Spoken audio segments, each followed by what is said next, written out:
안녕하세요. 대우멘토 황대근입니다. 오늘은 삼성중공업 함께 살펴보도록 하겠습니다. 최근에 연기금과 사모펀드의 매도세가 계속돼서 나와주고 있는 상황입니다. 그만큼 주가 역시 지지부진한 상황이다. 자, 이렇게 말씀을 드릴 수 있을 것 같은데, 실제로 최근에 수급적인 측면과 가격적인 동향을 함께 파악을 해보면, 이 외국인 같은 경우에는 금일 매도 물량, 그리고 기관도 마찬가지로 매도세를 보여주고 있는 상황입니다. 연기금도 마찬가지죠. 최근 한 달 동안의 동향을 봤을 때 연기금과 사모펀드는 강한 매도세를 보여주고 있고, 기관도 마찬가지입니다. 다만 외국인 같은 경우에는 한 달가량의 매집 물량이 좀 나와준 상황이다. 자, 이렇게 표현할 수 있을 것 같습니다. 특히 삼성중공업 같은 경우에는 연기금과 사모펀드의 매집세로의 전환이 바로 이 포인트가 될 수 있다라고 설명을 드렸었죠. 특히 사모펀드 같은 경우 49인 이하 소수 집단이라고 말씀을 드렸습니다. 그래서 이 소수 집단에 이 돈이 들어오는 것 자체가 주가 상승에 대한 시그널이 될 수 있다라고 설명을 드렸는데, 자, 과연 이 사모펀드 그리고 또 연기금이 언제 매집세로 전환이 될 수 있을지 금일 영상을 통해서 파악해보는 시간 갖도록 하겠습니다.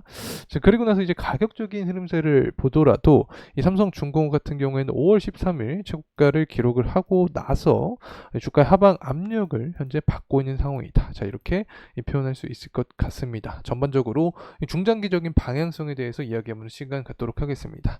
현재 이런 수급적인 측면이나 주가의 방향성과는 별개로 업황적인 측면과 삼성중공업 단일적인 긍정적인 이야기는 계속해서 나와주고 있는 상황입니다. 신용등급 역시 상승하는 모습을 보여주고 있는 상황이고, 암모니아 선박을 승인했다. 결국에는 국제회사기구가 원하는 이 친환경 트렌드의 가장 선두에 있다라고도 해석을 할 수 있는 거죠.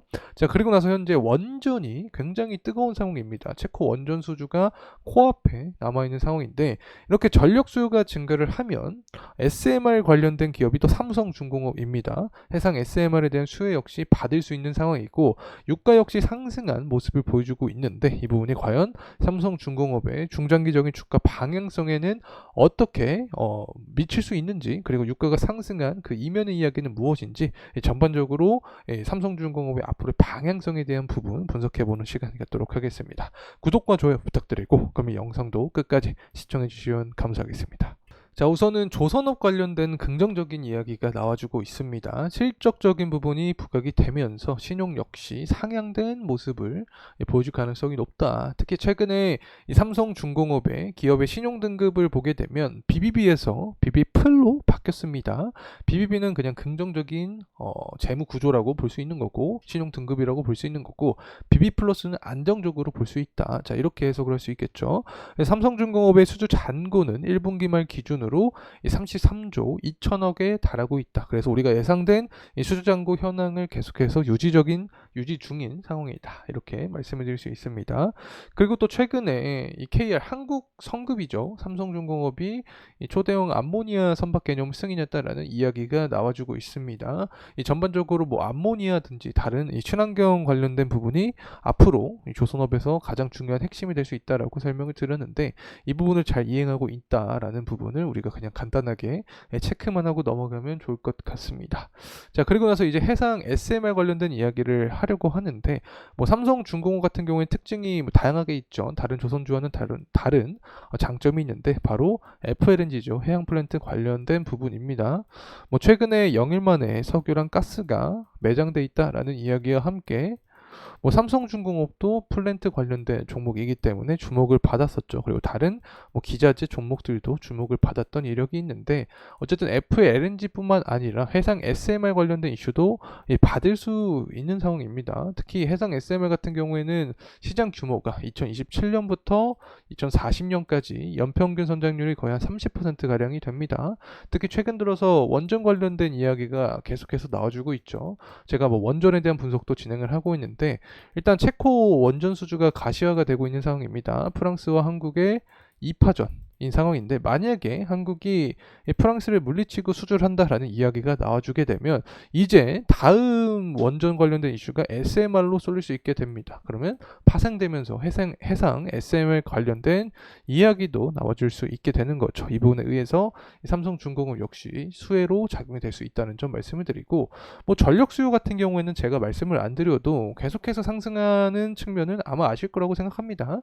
미국 같은 경우에도 2050년 원전의 3배 배로 늘리겠다라는 이야기가 나와주고 있습니다. 특히 원전 생태계 복원을 위해서 5년간 4조 원을 투입하는 등 정부 입장에서 노력을 하고 있는 상황이고, 바이든과 트럼프 모두 미국에서 대선을 봤을 때 이제 지지율이 박빙인 상황에서 정책적인 부분에 강조할 확률이 높다라고 설명을 드렸는데, 바이든은 조지아주를 비롯해서 여러 주에 추가 원전 건설을 추진을 하고 있는 상황이고, 이 트럼프 같은 경우에는 재집권할 때 추진할 정책 중에서 원자력 규제 위원회를 현대하겠다라는 이야기를 해줬습니다. 그리고 기존의 원자력 발전소를 계속 가동하는 한편 혁신적인 SMR에 투자해서 최고의 원자력 에너지 생산을 지원하겠다라는 이야기를 해주면서 전반적으로 원전 관련된 수요 그리고 시장의 관심이 확대될 가능성이 높다. 그렇게 되면 이 삼성중공업 역시 해상 SMR과 관련이 있기 때문에 관련된 수혜를 받을 수 있다는 점 말씀을 드립니다. 그리고 이제 더욱더 직접적인 영향을 주는 게 바로 유가죠. 최근 유가 같은 경우에는 반등을 해주고 있는 상황입니다. 저점 매수세가 들어와 주면서 이렇게 상승 모멘텀을 받고 있는 상황이다. 자, 이렇게 해석을 할 수 있겠고, 기사 내용을 보게 되면 뭐 계절적인 요인, 여름에 대한 수요가 기대가 되기 때문에 유가가 좋은 모습을 보여주고 있다. 자, 이런 이야기가 나와주고 있는데, 골드만삭스에서 브렌트유가 3분기에 86달러까지 오를 것이다라는 전망을 해주고 있습니다. 그래서 이런 긍정적인 전망과 함께 유가가 상승 탄력을 받고 있다 해석을 할 수 있겠죠. 하지만 제 개인적으로 봤을 때 뭐 이런 계절적인 요인 말고도 일단 중국의 무역 수지가 잘 나왔기 때문에 이 부분에 의한 지금까지 유가가 하락할 때 수요 부진에 대한 우려가 시장의 지배적이었는데, 이 수요 부진에 대한 우려 리스크가 다소 오프가 되면서 유가 역시 상승 탄력을 받은 게 아닌가 생각을 하고 있습니다. 어쨌든 예측치보다 실제가 높은 모습을 보여줬기 때문에 향후 중국의 제조업 지표 6월 30일 날 나오게 되는데, 이때도 긍정적인 결과치가 나올 수 있지 않을까 개인적으로 생각을 하고 있습니다. 5월 31일 같은 경우에는 예측치보다 낮은 모습을 보여주었죠. 때문에 철강석 가격 자체도 하락한 모습을 보여주고 있습니다. 사실 철강석 가격이 하락을 하게 되면 삼성중공업에는 뭐 땡큐죠. 왜냐하면 원자재 가격이 하락을 하는 거기 때문에. 특히 상반기에 후판 가격 협상을 한다라고 말씀을 드렸는데, 협상 기간이 조금 딜레이 될 수 있다라고 말씀을 드렸습니다. 그래서 조선사와 철강사가 뭐 힘겨루기를 하는 상황인데, 철강석 가격이 협상 가격 기간 근처에 만약에 계속해서 하락하는 모습을 보여주게 되면 조선사 입장에서는 할 말이 많죠. 원자재 가격 자체가 떨어지는데 왜 후판 가격을 올려야 되냐, 뭐 이런 이야기를 할 수 있게 됩니다. 그러면 주도권을 잡을 수 있게 되는 거죠. 어쨌든 현재 상황 자체는 조선사에게 유리하게 이끌어 가고 있다, 이렇게 간단하게 말씀을 드리고, 후판 가격 협상 결과가 나오게 되면 당연히 삼성중공업 주가에도 좋게, 만약에 협상을 좋게 끝내면 삼성중공업 주가에도 긍정적으로 작용이 될 수 있기 때문에 이 부분에 대해서는 제가 앞으로 결과값이 나오게 되면 여러분과 지속적으로 공유하도록 하겠습니다.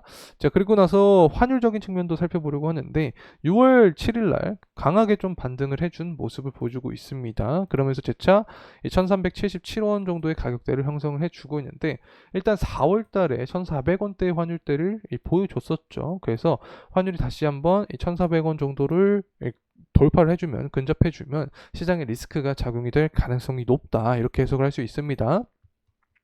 이 환율이 상승하는 시기에 대표적인 수혜가 될 수 있는 게 조선주죠. 그래서 수급적인 측면에서 이 조선주로 몰릴 수 있게 된다는 점 다시 한번 말씀을 드립니다. 자, 그리고 나서 이제 선가지수인데 계속해서 좋은 모습 보여주고 있습니다.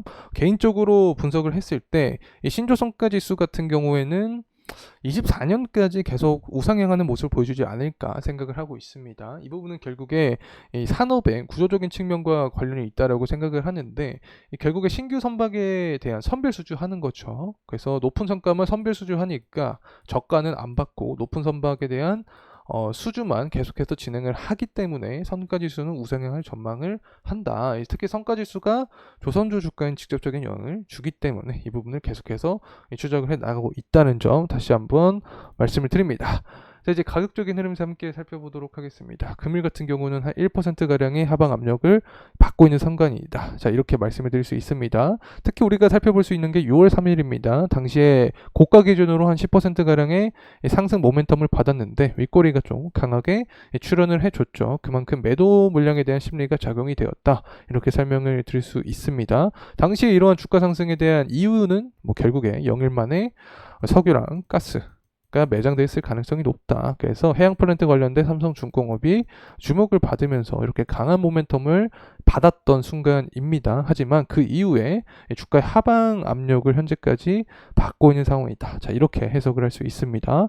특히 주봉으로 살펴봤을 때 현재 구간은 이제 11선 구간 정도에 놓여 있는 상황입니다. 그래서 제가 계속해서 강조드렸지만 이 이상 이탈을 하지 않는 게 중요하다라고 말씀을 드렸죠. 그래서 11선 구간 여기 구간에서는 이제 재차 지지를 받아주면서 다시금 주가의 상승 모멘텀을 받아주는 게 베스트 시나리오가 될 수 있다. 만약에 더 이탈을 하게 된다라고 하면 21선 구간에서는 지지에 대한 여부가 중요하게 작용을 할 것이다 라고 말씀을 드립니다.